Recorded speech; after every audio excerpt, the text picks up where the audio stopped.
বজাৰত মানুহ নাই দাদা, মানুহ হোৱা নাই, মানুহ একবাৰে নাই, মানুহ নাই, এতিয়ালৈকে যাত্ৰা কৰা নাই, যাত্ৰা কৰিব পৰা নাই, মানুহে নাই এইবাৰ, কিয় বা?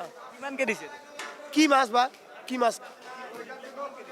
এইগিলা কাতলা হ'ল 350 টকা কেজি, চিতল হ'ল 500 টকা কেজি, 1 কেজিৰ ওপৰত আছে, গ্লাছ কাপ হ'ল 300 টকা কেজি, বোৱাল আছে 500 টকা কেজি, আইৰ আছে সৰু চাইজৰ, এইগিলা 500 টকা কেজি আছে, আৰু এই যে বিকেট আছে 22 কেজি ওজনৰ, এইটো কাটা 600 টাকা 500 টাকা এনেকৈ।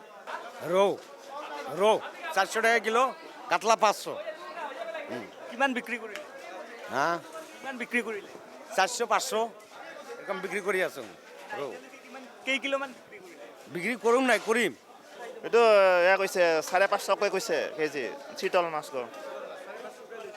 অঁ কিলো কেই কিলো ল'লে? এইটো এয়া হৈছে মোটামুটি 2 কিলো।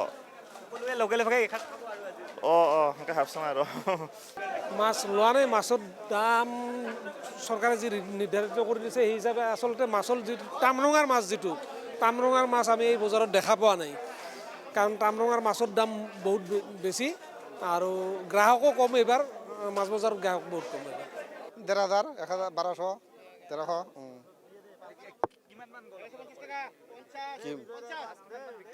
1300। মোটামুটি 2-3 কুইণ্টেল মানে। অলপ আছে, সম্ভাৱনা আছে আৰু ইয়াতে আছে আৰু বহুত। মোৰ এটাই ঘৰ। অঁ, মাছ ল'লে নাই? লৈছোঁ। কিমান লৈছে? 10 কেজি মানা। 10 কেজি মান লৈছে? হয় নেকি? দাম কেনেকুৱা হৈছে? এইবাৰ কমে বেছি আছে দাম। দাম বেছি আছে?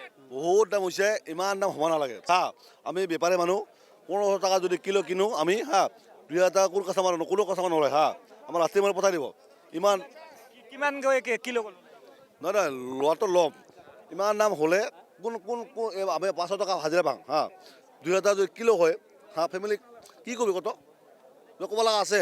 আপুনি মাছৰ ব্যৱসায় কৰে? মাছৰ ব্যৱসায় কৰোঁ মই। চাগে এইবাৰ মীন বিভাগৰ পৰা এটা নিৰ্দেশনা জাৰি কৰিছিল। এতিয়াতো ক'বাই লাগিব, উপায় নাই, মই ক'বাই লাগিব, মিনিমাম ক'বাই লাগিব। আপোনালোকে ইমান ৰেট, আপোনাৰ হিমন্ত ছাৰক মই মামাক কৈছোঁ, ইমান ৰেট ক'ব নালাগে, আৰু এটা লিমিট বান্ধি দিয়ক। সিহঁতৰ 1600 1700 কোনো হিচাপ নাই,